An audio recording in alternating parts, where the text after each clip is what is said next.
selamat malam. Hari ini Kis mau cerita bebek putri. Pada zaman dahulu ada istana bebek yang sangat megah.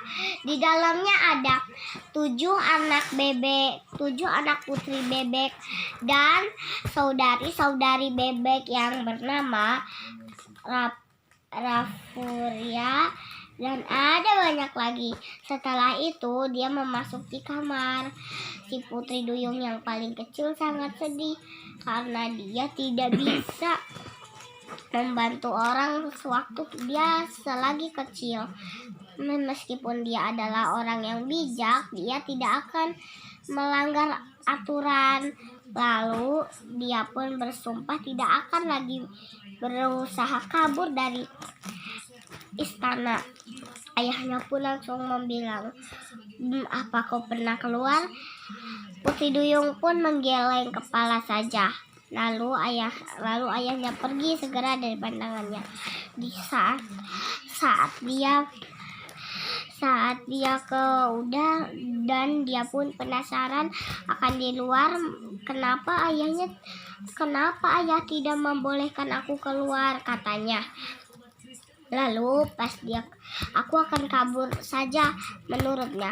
Lalu dia kabur dan saat di permukaan dia merasa seperti kedinginan dan tubuhnya disinari oleh kegelapan dan muncullah penyihir.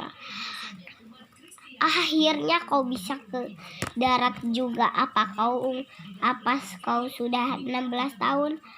6ku baru 5 tahun, katanya. Yang benar saja. Mengapa kau keluar dari istana? Aku hanya ingin mencoba menghirup udara segar.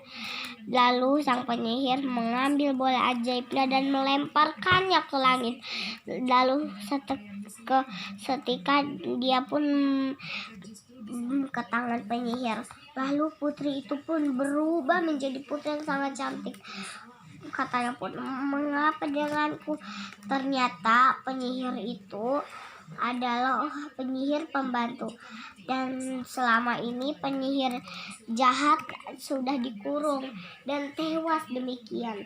Tapi saat di gua itu, penyihir jahat membilangkan, aku akan segera membebaskan diriku sendiri. Lalu katanya, dia pun langsung berusaha sekuat tenaga untuk melepaskan jerat-jerat. Lalu dia pun berhasil keluar. Saat keluar dia melihat istana itu sudah dikerumuni banyak orang. Lalu dia memutuskan untuk ambil salah satu suara putri karena berat mengambil suara saudara-saudara kakak-kakaknya yang sudah 16 tahun. Lalu dia pun mengambil suara putri duyung kecil, angsa putri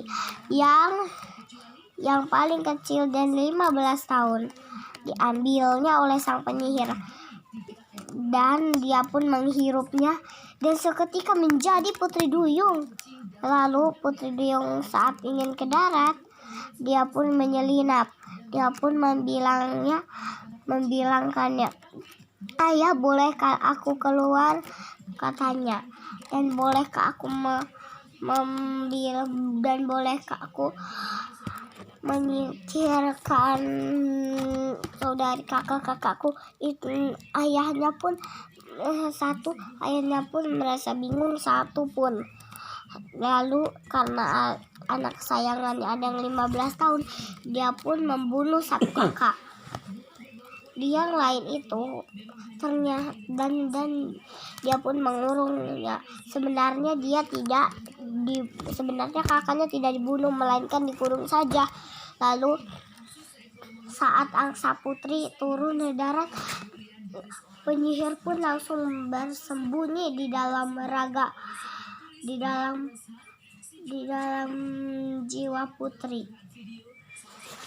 Lalu sang putri merasakan ada yang aneh, namun dia membilang, tidak mungkin ada sesuatu di badanku. Langsung saja dia pun aku penasaran Lalu dia pun mendengar ada suara memanggil putri. Lalu dia keluar, dan saat dia menyentuh bintang laut, tiba-tiba wujudnya berubah menjadi sang putri cantik. Pangeran pun tidak tahan melihat sang putri.